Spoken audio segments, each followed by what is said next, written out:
Hello students, हम properties of एडजॉइंट्स को पढ़ रहे हैं और एक प्रॉपर्टी हमने डिस्कस कर ली हुई ऑलरेडी। प्रॉपर्टी क्या थी? अगर किसी एडजॉइंट को, किसी मैट्रिक्स ए को उसके एडजॉइंट से मल्टीप्लाई करें तो determinant of A times identity मिलता था। तो ये फर्स्ट प्रॉपर्टी थी जो हमने डिस्कस कर रखी है ऑलरेडी इन प्रीवियस वीडियो। अब स्टूडेंट्स, इस प्रॉपर्टी के साथ साथ हम एक चीज़ और नोट कर सकते हैं, जो कि क्या है। मैं उसके लिए इस प्रॉपर्टी के प्रूफ के ऊपर चलता हूँ। एक बार आप रिकॉल करिए मैंने प्रूफ कैसे करवाया था। मैंने एडजॉइंट को मैट्रिक्स के साथ मल्टीप्लाई करके चेक किया और आपको ये प्रूव किया था कि जब हम मल्टीप्लिकेशन करते हैं, जैसे फर्स्ट रो को फर्स्ट कॉलम से मल्टीप्लाई करेंगे तो मुझे डिटर्मिनेंट मिलेगा, और वैसे ही टू टू एलिमेंट के लिए भी, थ्री थ्री के लिए भी डिटर्मिनेंट मिलेगा, और बाकी जितने भी एलिमेंट्स हैं वो ज़ीरो एलिमेंट्स देते हैं। तो आप सोचिए, अगर एडजॉइंट ऑफ ए मैं शुरू में लिख लूँ और उसको मैट्रिक्स से मल्टीप्लाई करें तो क्या होगा। तो मतलब जो ये वाला मैट्रिक्स है ना, C11 C12, ये पहले लिखा जाएगा। इस मैट्रिक्स को मैं पहले लिखूँगा ना, और अगर ये पहले होगा तो आप सोचिए कि क्या फ़र्क, उससे फ़र्क क्या पड़ेगा। आंसर के ऊपर क्या कुछ फ़र्क पड़ेगा उससे?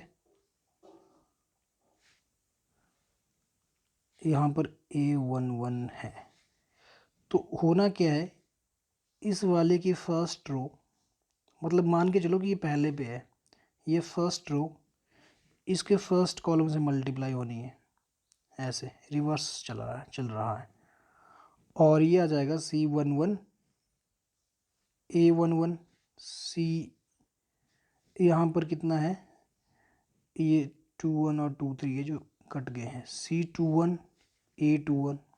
अगेन ये डेल्टा दे रहा है, डिटर्मिनेंट दे रहा है। इस रो और कॉलम की जो मल्टीप्लिकेशन है वो मुझे डिटर्मिनेंट ही देगा।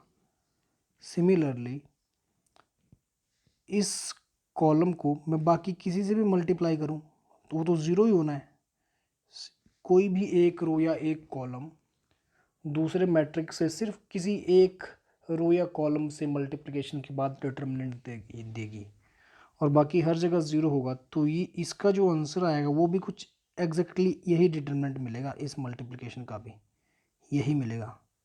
कौन सी मल्टीप्लिकेशन का आंसर मैं बात कर रहा हूँ? अगर मैं उल्टा रिवर्स अप्रोच करूँ, अगर मैं ऐसे चलूँ तब भी मुझे यही मिलेगा, और अगर ऐसे चलेंगे तब भी यही मिलेगा। इसको आप चेक कर सकते हैं, खुद से प्रूव करिए तो ज़्यादा बेटर है। तो नोट ये है that if we do adjoint of A multiplied by a matrix then we are getting the same result, it will be determinant A times I. ठीक है, तो सेम रिजल्ट हम यहाँ से मिल रहा है। तो मैं इसको समराइज़ करके लिख देता हूँ। प्रॉपर्टीज़ हम पढ़ रहे हैं और प्रॉपर्टीज़ में पहले नंबर पे तो आ गया matrix A multiplied by its adjoint, it always gives determinant of that matrix multiplies by identity. और इसको ऐसे करें तब भी चल पड़ेगा काम। एडजॉइंट ऑफ ए को अगर पहले लिख दिया जाए और मैट्रिक्स को बाद में लिखें तब भी सेम रिजल्ट रहेगा। अब स्टूडेंट्स सेकंड प्रॉपर्टी के ऊपर आते हैं। ये जो एडजॉइंट प्रॉपर्टीज़ का लेक्चर है ना स्टूडेंट्स, एक बड़े काम का लेक्चर है। कुछ क्वेश्चंस ऐसे होते हैं जो अगर आपने प्रॉपर्टीज़ को पढ़ा है और उनको प्रूव भी करके रखा है, सिर्फ याद ही नहीं किया, प्रूव भी किया है, उनकी डेरिवेशन करी है, तो क्वेश्चंस करते टाइम आपको स्टेप्स के बारे में सोचना नहीं पड़ेगा। आपके हाथ खुद चलेंगे, ऑटोमेटिकली चलेंगे। अगर आपने प्रॉपर्टीज़ को प्रूव करके रखा है तो आप इनको अच्छे से प्रूव करिए और देखिए कि कैसे ये हो रही हैं और इनका मतलब क्या है। तो जो सेकंड प्रॉपर्टी है adjoint of A B, it is adjoint B multiplied by adjoint A, ये प्रॉपर्टी है। तो ये कुछ वैसे भी ले सकते हैं आप, जो रिवर्सल लॉ होता है ट्रांसपोज में भी यही चलता है, इन्वर्स में भी चलता है, तो एडजॉइंट में भी सेम चलता है रिवर्सल लॉ। आप कुछ ऐसे इसको याद रख सकते हैं। और बात करें इसके प्रूफ की, तो प्रूफ एक छोटा सा प्रूफ है, सिंपल प्रूफ है। मैं फर्स्ट प्रॉपर्टी का यूज़ करके सेकंड को डिराइव कर सकता हूँ। फर्स्ट प्रॉपर्टी क्या बोलती है कि किसी मैट्रिक्स को उसके एडजॉइंट से मल्टीप्लाई करें तो उसका डिटर्मिनेंट टाइम्स आइडेंटिटी आता है। तो इसी रिज़ल्ट का यूज़ कर लेते हैं। अगर आप A B times adjoint of A B करें, then it will give you determinant of A B times identity. और दो मैट्रिसेस का डिटर्मिनेंट उनके इंडिविजुअल डिटर्मिनेंट्स के बराबर होता है, ये इसके बराबर हो जाएगा टाइम्स आइडेंटिटी। ठीक है, अब आप कंसिडर करिए, एक एक जो मैंने प्रूव कर दिया ना, अब आप देखो ना, मैंने एक्चुअली में इस प्रूफ में करना क्या है, मैं ऐसा क्यों कर रहा हूँ, क्योंकि जो ये चीज़ है ना, ये मुझे क्रिएट करनी है। तो मैंने इसको क्रिएट कर सकता था, और ऑब्वियसली जो प्रीवियस नॉलेज है उसका यूज़ होता है किसी किसी नई प्रॉपर्टी या फिर प्रूफ में। तो फर्स्ट प्रॉपर्टी का मुझे यूज़ करना था, तो एडजॉइंट ऑफ ए बी मैंने लिखा और इसको मैंने ए बी से मल्टीप्लाई किया, कुछ ऐसा है। तो लेफ्ट हैंड साइड का कुछ पोर्शन मैं क्रिएट कर चुका हूँ। अब बात करते हैं राइट हैंड साइड की। तो राइट हैंड साइड में भी मैं कुछ ऐसा ही करने की कोशिश करूँगा। देखिए, पहले राइट हैंड साइड को मैं एज इट इज़ लिख दूँ। अगर क्या था वो, adjoint B adjoint A, as it is मैंने लिख दिया। अब अगर इसको आप ए बी से मल्टीप्लाई कर दो तो देखो क्या होता है। ए बी से मल्टीप्लाई कर दिया। ए बी से मैंने क्यों मल्टीप्लाई किया, क्योंकि जो ये ए बी मैंने यहाँ पे लिखा ना, इसको भी तो नलीफाई करना है, इसको भी तो कुछ ना कुछ इसका इलाज करना पड़ेगा। तो देखिए, जो ये वाला पेयर है इसमें प्रॉपर्टी वन लग जाएगी ना, दिस प्रॉपर्टी वन ये लग जाएगी। तो मेरे पास आ रहा है मैट्रिक्स ए वैसे ही, और यहाँ पर determinant of B times identity, and जो रिमेनिंग है ये वैसे ही लिखा जाएगा, इसमें कोई भी चेंज नहीं है। थोड़ा सा आगे चलिए, तो क्योंकि यहाँ पर जो डिटर्मिनेंट ऑफ बी है ये एक कांस्टेंट है, आइडेंटिटी कहीं को कहीं भी मल्टीप्लाई कर दो कोई फ़र्क नहीं पड़ता रिजल्ट के ऊपर। तो इन दोनों को मैं आखिरी में लिख देता हूँ, एंड में। मैट्रिसेस की जो मल्टीप्लिकेशन है वैसे जनरली कम्यूटेटिव नहीं होती, बट आइडेंटिटी मैट्रिक्स के केस में कोई फ़र्क नहीं पड़ता, उसको आगे पीछे कर सकते हैं। तो मेरे पास आ गया A multiplied by adjoint of A, and इनके बाद है B determinant times identity. Again this is property one बन गई, determinant of A times identity and determinant of b times identity. So finally it is determinant a, determinant b, it is determinant b, और identity दोनों को multiply कर दूंगा तो एक ही आई बचेगा। Now let this is equation 2, और कुछ मैंने किया था थोड़ी देर पहले, ये इक्वेशन 1 थी। तो इक्वेशन 1 और 2 को आप ऑब्जर्व करिए और देखिए कि इन दोनों की जो राइट हैंड साइड्स हैं दे आर आइडेंटिकल। तो लेफ्ट हैंड साइड भी बराबर होनी चाहिए, बराबर होनी चाहिए ना। तो बस प्रूव हो चुका है इसके साथ ही, ये दोनों आपस में बराबर हैं, और एक बराबर है तो मैं इसके बाद ए बी का इन्वर्स ले लूँगा, और ए बी का इन्वर्स लिया मैंने तो मेरे पास जो प्रॉपर्टी 2 है वो खुद ब खुद ही प्रूव हो जाती है। मतलब मेरे पास आ गया, थोड़ा यहाँ लिखता हूँ, A B times adjoint of A B, it is AB adjoint of B and adjoint of A.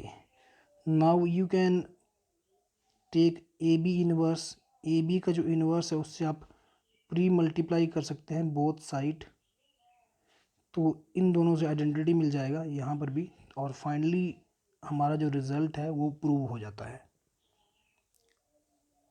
Adjoint of A B, यहाँ पे आप ब्रैकेट लगा सकते हो डिफ्रेंशिएट करने के लिए, it is adjoint of B and adjoint of A. तो स्टूडेंट्स इसके साथ ही प्रॉपर्टी प्रूव होती है। Next we will move to property 3। Property 3 भी एक इम्पॉर्टेंट प्रॉपर्टी है।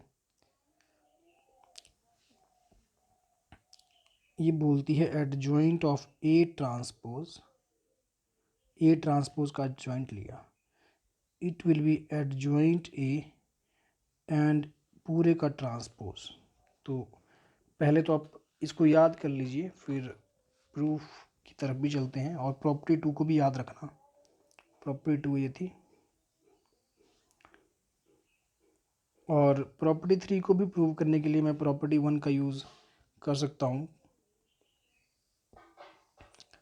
और इसका यूज़ कैसे होना है प्रॉपर्टी 1 का, तो प्रॉपर्टी 1 ने बोला था अगर ए टाइम्स एडजॉइंट ए हो तो ये एडजॉइंट ए मल्टीप्लाइड बाय ए होता है और ऐसे आ जाता है। ठीक है, तो इसका यूज़ हम कर सकते हैं। यूज़ कैसे करना है तो देखिए, सबसे पहले तो कंसीडर कर लो, आप किसको कंसीडर करो, आप कंसीडर कर लो इसको, सेकंड और थर्ड को कंसीडर कर लो। तो आपके पास आ जाएगा, इन दोनों को कंसीडर कर रहा हूँ मैं। बेसिकली मुझे ना ये दोनों टर्म्स क्रिएट करनी है, ये क्रिएट करनी है, कुछ भी करके मुझे इनको क्रिएट करना है। Adjoint of A multiplied by A, it is equal to determinant A times identity. Students, अगर मैं इस इक्वेशन का ट्रांसपोज ले लूँ, दोनों साइड ट्रांसपोज ले लें, तो देखो क्या होता है। क्योंकि ट्रांसपोज वाली टर्म क्रिएट करनी है ना, तो ट्रांसपोज लेना पड़ेगा। ट्रांसपोज की टर्म क्रिएट करनी है मुझे, तो ट्रांसपोज लेते हैं। ट्रांसपोज का लॉ है दैट ए बी ट्रांसपोज, ये बी ट्रांसपोज ए ट्रांसपोज के इक्वल होता है। तो इस लॉ का मैं यूज़ कर सकता हूँ। इसका यूज़ कैसे होना है देखिए, it will be A transpose adjoint of A पूरे का transpose and right hand side, तो ये तो डिटर्मिनेंट है, कांस्टेंट बाहर ही आ जाएगा, और आई ट्रांसपोज तो आई रहेगा। So determinant of A times I. Okay, let this is equation 1। इस इक्वेशन 1 में मेरे पास कौन सी साइड क्रिएट हुई है, मेरे पास एक टर्म क्रिएट हो चुकी है, ये वाली टर्म क्रिएट हो चुकी है। देखिए जरा आप, इस टर्म को मैं क्रिएट कर चुका हूँ। कैसे क्रिएट हुई है यू कैन चेक, ये सेम टर्म है ना। अब लेफ्ट हैंड साइड की टर्म्स भी मुझे क्रिएट करनी है। मुझे ए टी चाहिए, मुझे ए टी, एडजॉइंट ए का ट्रांसपोज नहीं, ए ट्रांसपोज का एडजॉइंट चाहिए। तो वो मैं कहाँ पर यूज़ करूँगा, उसके लिए ए ट्रांसपोज, अगेन प्रॉपर्टी 1 की जो डिफरेंट साइड है उसका यूज़ कर लिया मैंने। इट इज़ ए ट्रांसपोज का डिटरमिनेंट इनटू आइडेंटिटी। क्या, फिर से एक्सप्लेन करता हूँ कि मैंने कैसे लिखा है ये। पहले लॉजिक समझिए, मुझे ए ट्रांसपोज चाहिए था, ये क्रिएट करना था, तो मैंने लिख लिया फ़िलहाल, और उसका एडजॉइंट भी ले लिया। और प्रॉपर्टी कौन सी यूज़ हुई है, ये वाली प्रॉपर्टी यूज़ हुई है, फर्स्ट एंड थर्ड, इन दोनों को कंपेयर किया है, लेकिन ए की जगह ए ट्रांसपोज लिखा, बस इतना ही फ़र्क है। और ऐसा किया जा सकता है ना, पूरे के पूरे उसमें ही, यहाँ भी ए ट्रांसपोज कर दिया, इधर भी कर दिया, और यहाँ भी कर दो अगर आप, तो क्या फ़र्क पड़ेगा। ऐसा किया जा सकता है ना। और ए ट्रांसपोज का डिटर्मिनेंट भी ए के डिटर्मिनेंट के बराबर होता है, एंड आइडेंटिटी।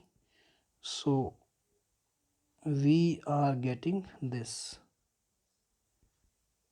आई थिंक अब आप समझ चुके हो कि एक प्रॉपर्टी प्रूव हो गई है। Let it is equation 2। Now observe equation 1 and 2, right hand sides are equal, right hand sides are equal, so left hand sides will also be equal. तो इन दोनों को मैं कंपेयर करूँगा तो मेरे पास मिलेगा A transpose times adjoint of A whole transpose, it will be इसके बराबर होगा, it will be A transpose times adjoint of A transpose. Students, फ़र्क है इन दोनों चीज़ों में। जो मैंने यहाँ पे लिखा ना, adjoint A then transpose, and A transpose then adjoint, दोनों में फ़र्क है, डिफ्रेंशिएट करना सीखो इनमें, ये अलग अलग टर्म्स हैं. Now multiplied by inverse of A transpose, then you will get the desired result. Both sides multiply करना है.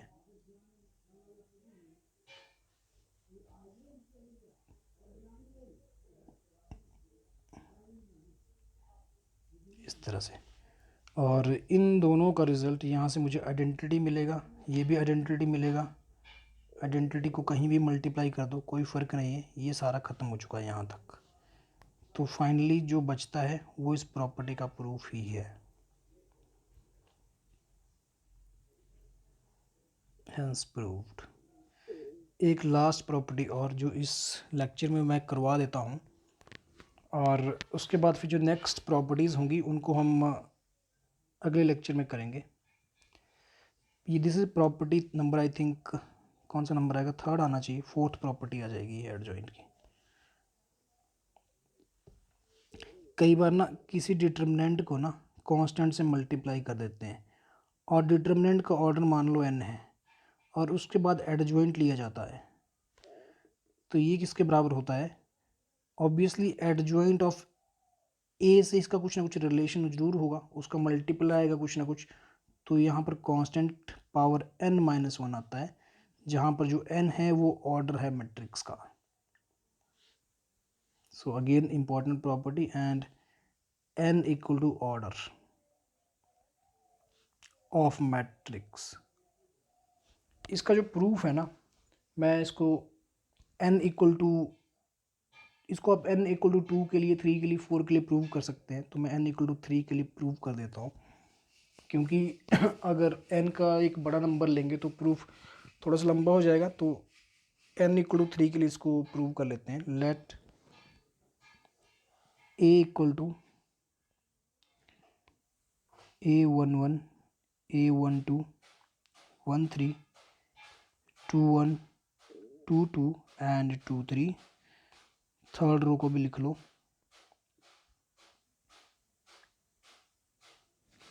इसका कोफैक्टर मैट्रिक्स भी लिखना पड़ेगा. मैं डायरेक्टली एडजॉइंट ऑफ ए लिख देता हूँ.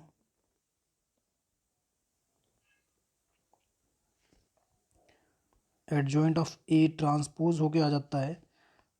तो C11, C12, C13, जो कोफैक्टर मैट्रिक्स होता है ना उसका ट्रांसपोज होता है एडजॉइंट. तो मैंने ट्रांसपोज लेके ही लिखा है यहाँ पर डायरेक्टली. C21, C22, C23. बस इसमें फ़र्क ये है कि पहले हम रो वाइज लिखते थे एलिमेंट्स को, और यहाँ कॉलम वाइज लिखते हैं, क्योंकि ट्रांसपोज ले लिया हुआ है. C31, C32, C33. अब अगर आपने k से मल्टीप्लाई कर दिया, दोनों को ही मल्टीप्लाई कर दिया, तो k a देखिए ज़रा कितना बनेगा. It will B k times each element. अब लिखना तो पड़ेगा, तभी आप पूरा समझेंगे. 21, 22, 23, k टाइम्स a31. सारे एलिमेंट्स मैंने लिख लिए. और ये जो एडजॉइंट ऑफ ए के होगा फिर, तो इसको भी आप ऑब्जर्व करिए. एडजॉइंट ऑफ के ए, मतलब मुझे इस मैट्रिक्स का एडजॉइंट लेना है. तो अगर आप थोड़ा सा यहाँ पे दिमाग लगाते हो ना, तो के तो स्टूडेंट्स कांस्टेंट है ना के. और एडजॉइंट ऑफ फर्स्ट एलिमेंट अगर आप देखेंगे तो दिस माइनस दिस, ये C11 आता है फर्स्ट एलिमेंट का जो एडजॉइंट है, ये आएगा. तो इसमें अगर आप देखेंगे के स्क्वायर पूरे में कॉमन है, के स्क्वायर. और इस के स्क्वायर को अगर मैं फर्स्ट एलिमेंट के लिए कर रहा हूँ स्टूडेंट, सिर्फ फर्स्ट एलिमेंट के लिए, तो ये के square A22, A33 minus A32 and A23 आता है, विच इज़ नथिंग बट के स्क्वायर C11। ये जो C11 है ना, ये इसके बराबर होगा, क्योंकि C11 की डेफिनेशन यही है, हम इसको पढ़ चुके हैं, ऑलरेडी पढ़ चुके हैं इस कंसेप्ट को। तो ये के स्क्वायर C11 आएगा फर्स्ट एलिमेंट का, जहाँ पर के क्या था, के एक कांस्टेंट था। और आप सोचिए, अगर ऑर्डर मान लो 4 होता तो एक एलिमेंट और होता तो के क्यूब आ जाता, अगर ऑर्डर 5 होता तो के 4 आता, और अगर ऑर्डर मान लो कितना होता, ऑर्डर 2 ही होता, तो जो ये रो और ये कॉलम है ये प्रेजेंट नहीं होते, तो के सिर्फ एक बार आता, तो के की पावर 1 होनी थी उस टाइम। तो चलिए आप कंसेप्ट समझ चुके हैं, अब मैं डायरेक्ट पूरा लिख देता हूँ। के स्क्वायर C11, सारे एलिमेंट में के स्क्वायर आएगा, C1 it will B yes 1 2 होगा, मैं ट्रांसपोज लेके लिख रहा हूँ 1 3 के स्क्वायर C21, के स्क्वायर C22, के स्क्वायर C23 एंड के स्क्वायर C31, के स्क्वायर C32, के स्क्वायर C33, इतना होगा स्टूडेंट्स। अब इस पूरे में से के स्क्वायर कॉमन ले लेते हैं, अगर आप के स्क्वायर कॉमन ले लेते हैं तो जो अंदर बचेगा, तो ये यही मैट्रिक्स बचेगा के स्क्वायर कॉमन लेने के बाद। यहाँ से के स्क्वायर मैंने कॉमन लिया तो ये बच जाएगा, जो कि एडजॉइंट ऑफ ए है। So we can write it is K square times adjoint of A. हमने क्या प्रूव किया,